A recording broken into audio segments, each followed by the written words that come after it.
of the fact that all these companies are getting out of the gate at once? Well, finally, they're getting out of the gate, and many have already, but this is the first time we're going to see a raft of software companies and a lot of different ways to tap the public market. We have SPACs, we've got direct listings, and then we have regular way IPOs. So I think the important thing is that when investors make good returns on IPOs, that means the IPO market is open for issuance. And you can see from the Renaissance IPO ETF that so far this year, investors are pretty happy in owning newly public companies. It's had very strong returns. And so the market's wide open for issuance. We're about to see finally some of the very large and interesting unicorns tap the market. So given the environment out there, let's take a look at Airbnb, which is a company that has seen a dramatic impact the pandemic has had on their business, not for the better, though travel is recovering in small ways, but still a long way to go. If you're a company like Airbnb, do you go the traditional IPO route? Do you do a direct listing, or do you consider a SPAC? Well, I do know there was a rumor about Airbnb maybe being acquired by a SPAC, but it's our understanding Airbnb wants to do a regular way IPO, which I think is probably a good thing. I mean, a regular way IPO has most of the scrutiny and is a pretty successful method for raising capital. I think the challenge for Airbnb is going to be that this most highly valued unicorn is going to have a valuation that's a lot less than what it had at its peak.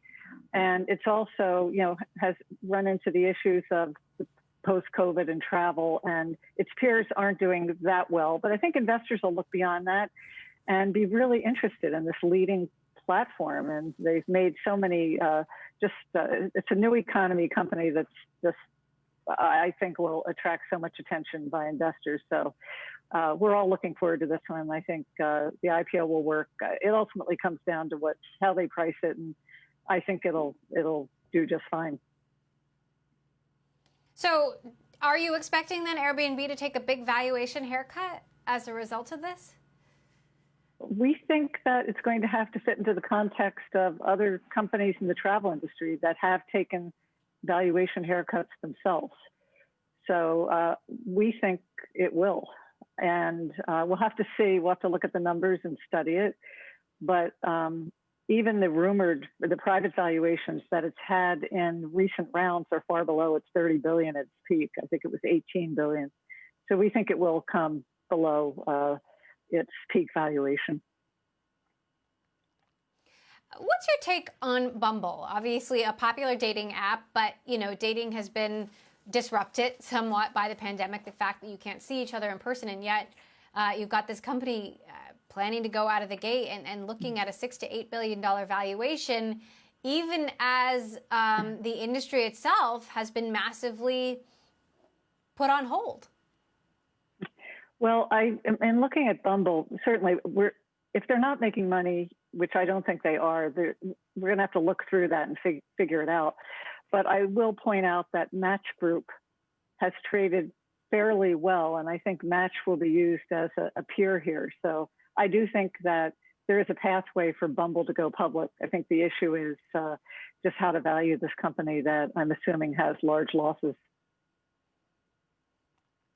So how do you think that 2020 will be remembered in sort of the pantheon of IPO years? It's astonishing in a way that, in the middle of a pandemic and an economic recession, we'd see a boom in tech IPOs. We were pretty surprised too. We've been managing money in the IPO space for a while. And when we first saw this drop, usually the IPO market takes some time to recover after the drop the market had in March. But instead of really dropping, it actually took off. And that's because so many of the companies that go public are new economy companies. And we have so many software companies that have gone public. I mentioned our largest holding in the ETF is Zoom. Well, there are others too. We've got Slack in there. There's CrowdStrike, Datadog. these are companies that have just fit the time frame that we're in doing virtual business and having companies move to the cloud, digital platforms. So the IPO market's sort of in the sweet spot for the kinds of companies that are right for this kind of market. So it did surprise us at first, and I'm happy to see it. And I think that it gives a chance for many of the companies that stayed private long enough to get some liquidity. And we are in an election year, so we know there's a rush of companies trying to get out now ahead of some of the volatility that'll happen around the election. So this is good news if you're a private company, and to tap the market, there's a lot of interest. They should get going while the getting's good. So quickly, do you think the game could change as a result or around the timing of the election and things could get more difficult, more choppy? You know, with the stock market, the game can pretty much change any time. But our studies, if we look at the history of what's happened, most companies try to avoid tapping the market right ahead of and around the election. So there tends to be a little bit of a dead spot and also more volatility. So our data shows that you get a lighter amount of issuance at the time. I don't know whether this is going to be one of those years that nothing matters and things are good, but I would always say for any company trying to tap the market, you just have to be conservative and realize the market's not always open. I mean, it's been a great market for investors, but as more companies come out and do issuance, the strongest ones come out first off of the bottom. And then we get, investors are throwing money at anything, but we can get a turn.